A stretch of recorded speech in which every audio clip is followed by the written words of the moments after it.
Last match for Xabi Alonso in charge of Real Madrid. The Spanish coach is on the brink.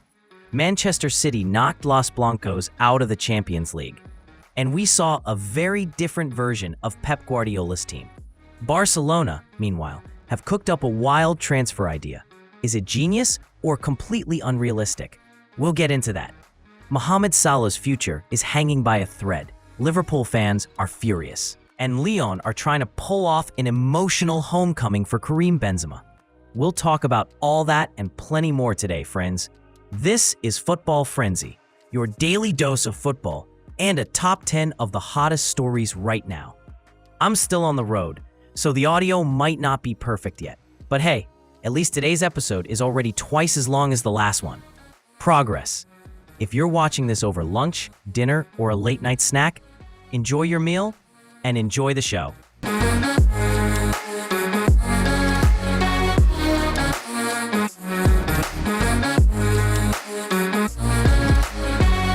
Karim Benzema's Saudi adventure has been, let's say, complicated.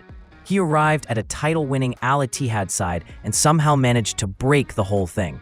He didn't click with Nuno Espirito Santo, tension appeared in the locker room, and in the end the coach was fired, with Benzema's complaints playing a big part. You'd think that after that, Karim would put the team on his back. Not quite. His relationship with Marcelo Gallardo also went south, and once again, the coach ended up leaving. That tells you something about how things can work in Saudi football. Sometimes the marketing value of a superstar matters more than a stable, long-term project. Under fellow Frenchman Laurent Blanc, Benzema finally started to look like himself again. Now, working with Sergio Conceição, he's also deciding games. At least for the moment, everyone seems to be getting along. But the club's patience might be running out. Either Al Ittihad are tired of the drama, or the Benzema brand hasn't delivered the commercial impact they hoped for, or they simply expected even more from him on the pitch. Whatever the mix of reasons, they're not exactly rushing to extend his deal. His contract runs out at the end of the season. According to Foot Mercado, talk that he's already agreed a new deal is false. Al Ittihad haven't even put a concrete offer on the table. Right now, it looks like they're willing to let him walk as a free agent. That's why Lyon are starting to make moves. They'd love to bring their academy graduate home. Calling him a full-on club legend is a bit of a stretch for now.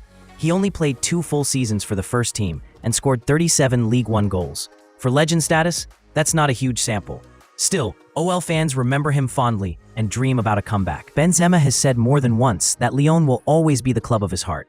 So this summer, we might finally see the emotional reunion. And if he comes back and delivers, then you really can call him a Lyon legend with a straight face. If Lyon want to bring Benzema home, they first need money. And right now, their wage bill is built on cheaper young players. The fact that they're sitting 5th in Ligue 1 with this squad is close to a miracle, and a huge credit to Paulo Fonseca. In the background, the club is dealing with the fallout from the John Textor era. The American owner left the Lyon board in a cloud of scandal. According to L'Equipe, between July 2024 and March 2025, Lyon spent around €120 million on 5 players linked to Botafogo: Igor Jesus, J. Tiquinho Suarez, Luis Henrique, Jefferson Savarino. On paper, that looks like heavy recruitment. In reality, there's a twist. Textor only bought the economic rights to these players, while the federative rights, the ones that actually let you register a player to play, stayed with Botafogo. On top of that, the money used for those rights was borrowed from an investment company called MSSE. Now MSSE is asking Lyon to repay the debt, effectively making them pay for players who never really turned out for OL, aside from a short spell from Almada. Textor insists Lyon did receive money back from subsequent sales and that the current board just can't find it in the accounts. He's also blaming the French FA and other Ligue 1 clubs, saying there's a campaign against him. Where that $120 million actually went is still murky. It's entirely possible a large chunk of it, along with more than $200 million from the sale of Lyon's women's team and other assets, has disappeared into a black hole of holding companies and debts. Financial reports show only about half the money from the women's team sale. The rest, nowhere to be seen.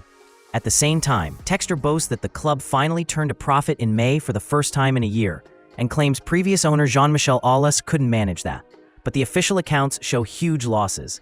The current board now has to clean up this mess, patch the budget, and deal with the threat of sanctions.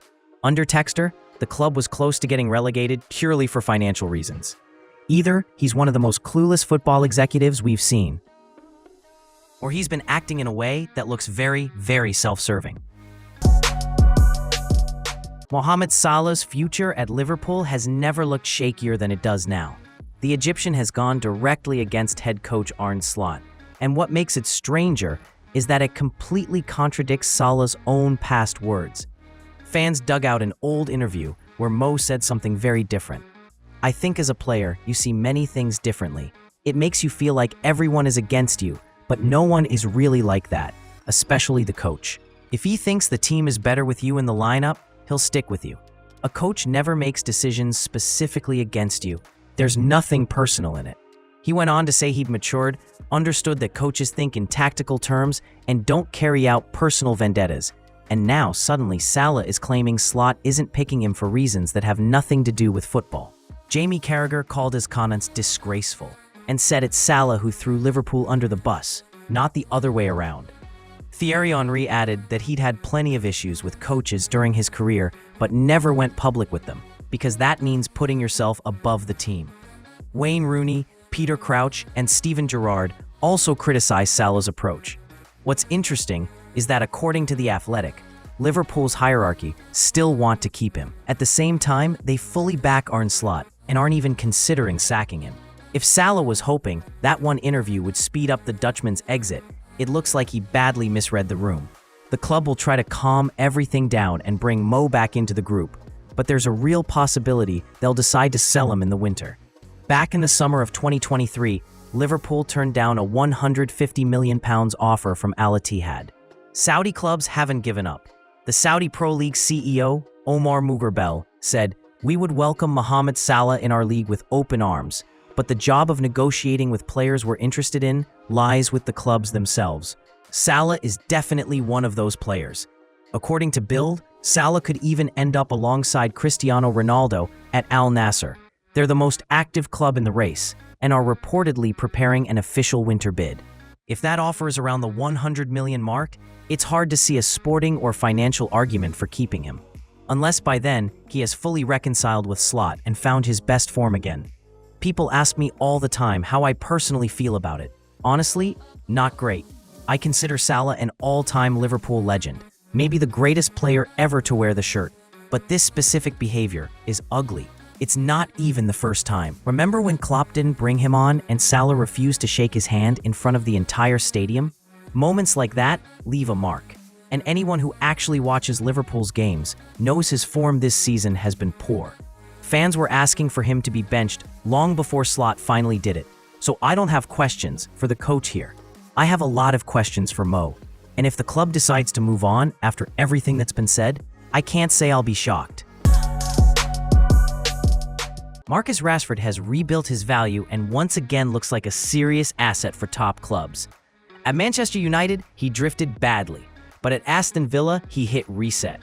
And he's now proving it again at Barcelona, where he regularly starts and contributes. Barca have a €30 million option to buy him. For most clubs, that would be a bargain. For Barcelona, even that number is heavy. They have big plans for the summer, and a permanent Rashford deal could blow up the whole budget. There's a real chance that even after a very good season, the Catalans still decide not to pull the trigger. According to Offside, several English clubs are watching closely: Tottenham, Chelsea, Arsenal. All three would happily bring United's academy star back to the Premier League. This is his league, his home, his comfort zone. If Barca pass on the option, Rashford would almost certainly look at a return. For now, though, his focus is on Barcelona. Tim Talk report that he's already told Manchester United not to even bother looking at offers from other clubs as long as there's a chance of staying at Camp Nou. The same source says Barca will pressure United either for a discount or for another loan. Honestly, if I were United, I'd push back as hard as possible. 30 million is already generous.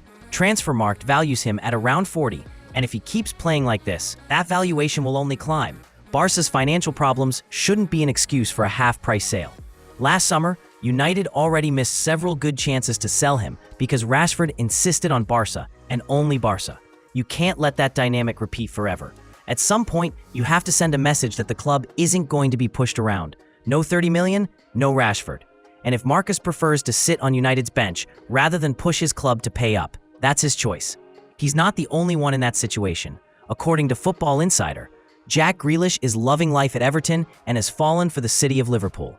He'd love to stay, despite interest from bigger clubs.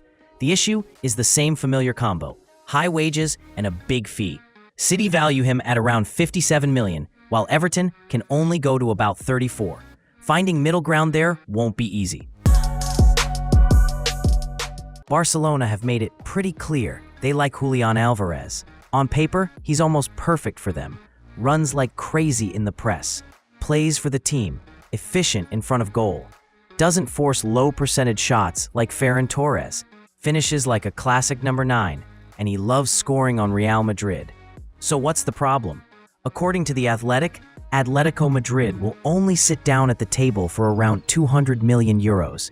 At that price, the conversation is basically over. Barca know there's no realistic way they can scrape together that kind of sum by the summer. They recently contacted Atletico directly and got that firm price. How did the Blaugrana react? Through the media, of course. Club-friendly journalists like Alfredo Martinez suddenly started writing that Barca are now looking for a striker of a different profile, and that Alvarez's poor match at Camp Nou supposedly convinced the board he wasn't such a good fit after all. Sure, watch one game and rewrite your entire scouting report.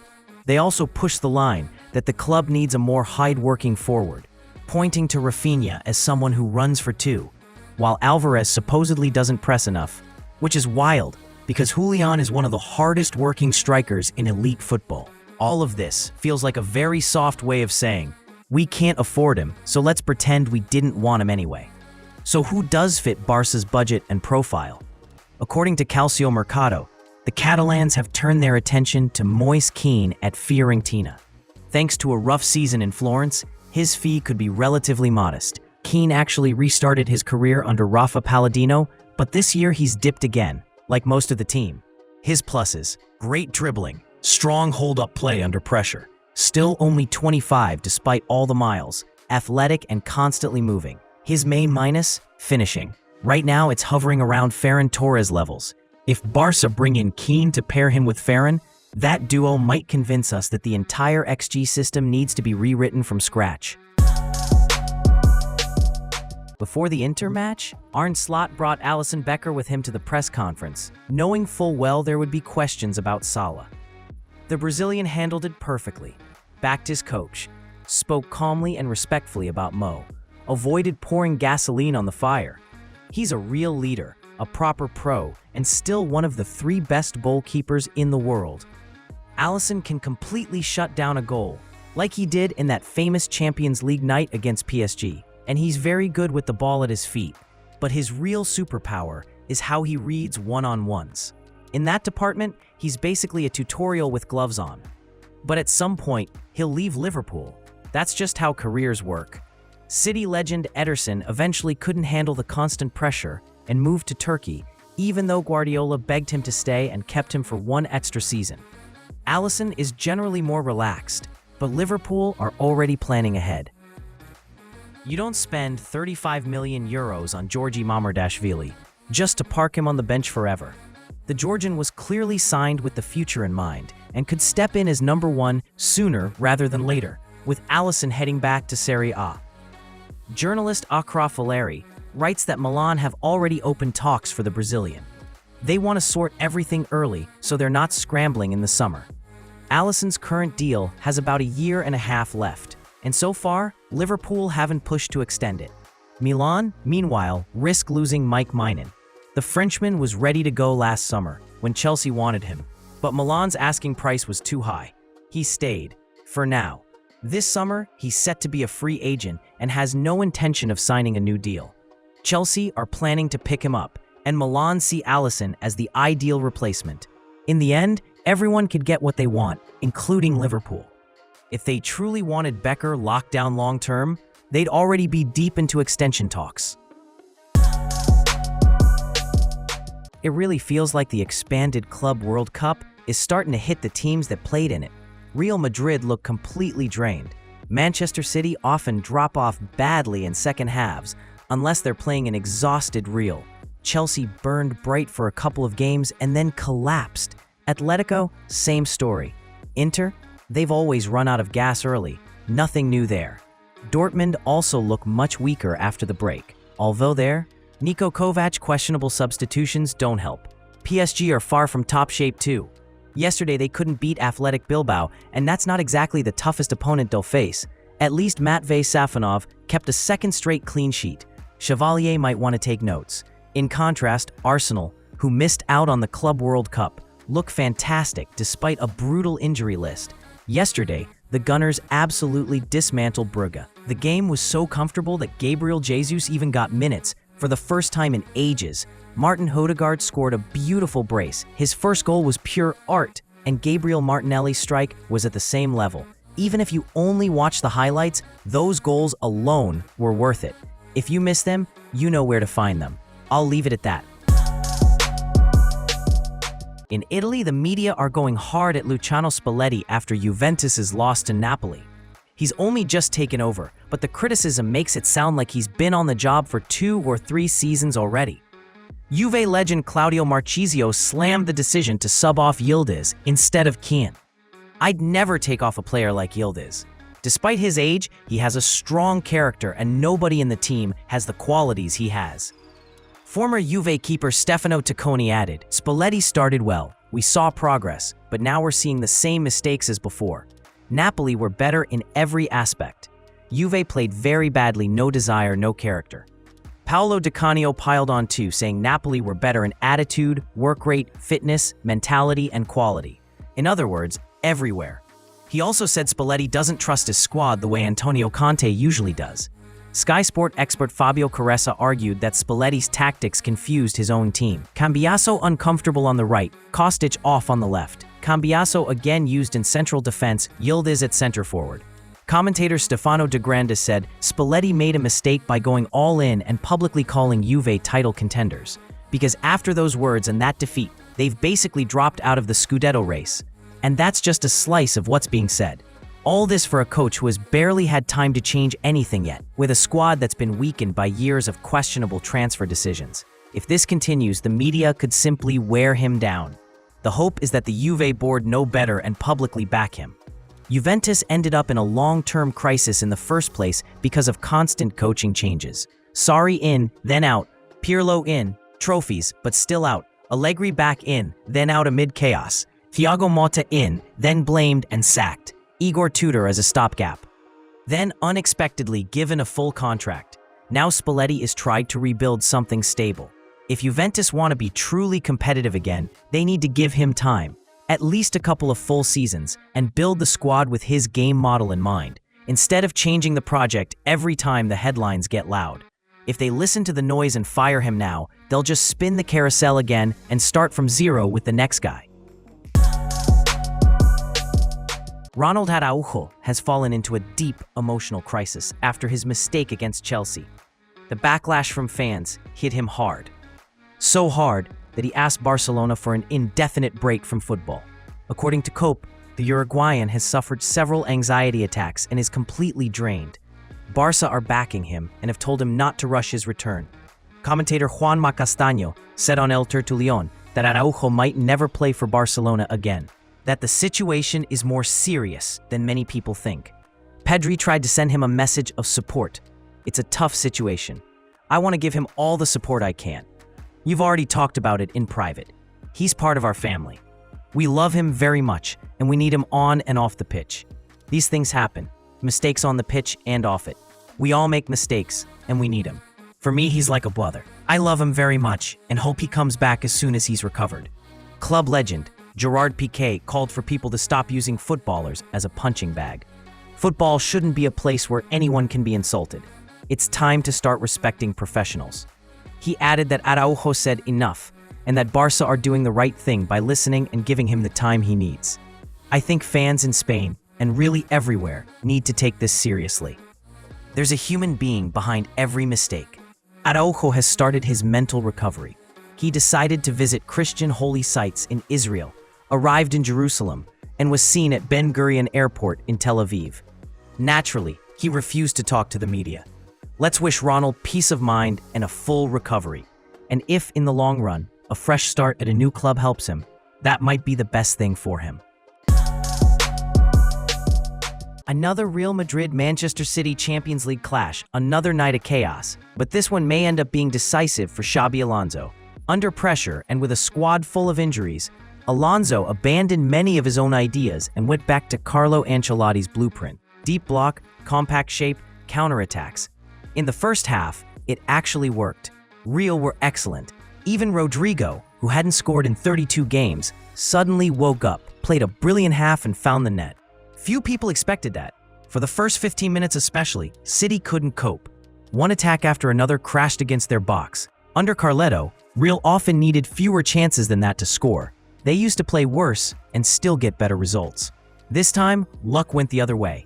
Thibaut Courtois spilled the ball right to Oscar Bob. Later, Rudiger gave away a clear penalty, and that was enough. Real weren't the worst team, but they went into the break behind. City, for their part, showed a new version of themselves. In possession, they didn't stretch as wide as usual. Guardiola adjusted his principles to reduce Real's counterattacking threat. Without those changes, the game might have blown up much earlier. Though it's hard to say in whose favor. The second half was different. Real clearly faded. They simply ran out of gas. City took control and then did something you almost never see from a Pep team. They sat deeper, defended in a compact block, and calmly saw out the result they needed. They could have scored more, but Courtois went full superhero mode after his mistake and started saving everything. City took 3 points, and Alonso went straight down the tunnel at the whistle, barely stopping for a quick hug with Pep. Before the game, multiple reports said this would be his last match if he lost. Real lost. You can connect the dots. If I were Florentino Perez, I'd keep him. Alonso was hired to lead a rebuild. It does feel like the decision was a little impulsive. Less, we want to fundamentally change Real, and more, we can get him now, so let's not miss the chance. Perez looked at system coaches shaping modern football, wanted one of his own, and went all in on Xabi. But Real haven't fully supported him the way clubs like City, Liverpool, or Inter support their managers. Right now, Madrid's players seem more comfortable in that old-school, freedom-first Real Madrid mode. That's why Alonso keeps drifting back to Ancelotti's structure. But he wasn't hired to be another Carletto. He was hired to build a new team and evolve the playing style. That comes with growing pains, and it requires backing, including when it comes to strong decisions on stars like Vinicius. This was always going to be a transitional season. That has to be accepted. Instead, club-friendly media aren't even hiding the possibility of his dismissal. And yes, Zinedine Zidane was in the stadium yesterday, which only fuels speculation. It really feels like Alonso's fate might already be sealed, even though in this match at least, the team clearly did not look like they were sabotaging him. That's all for today, friends. Thanks for watching, for your comments, and for subscribing. Your support really helps Football Frenzy keep rolling every day. This was your daily dose of football. Peace to your home, and Joga Bonito, friends.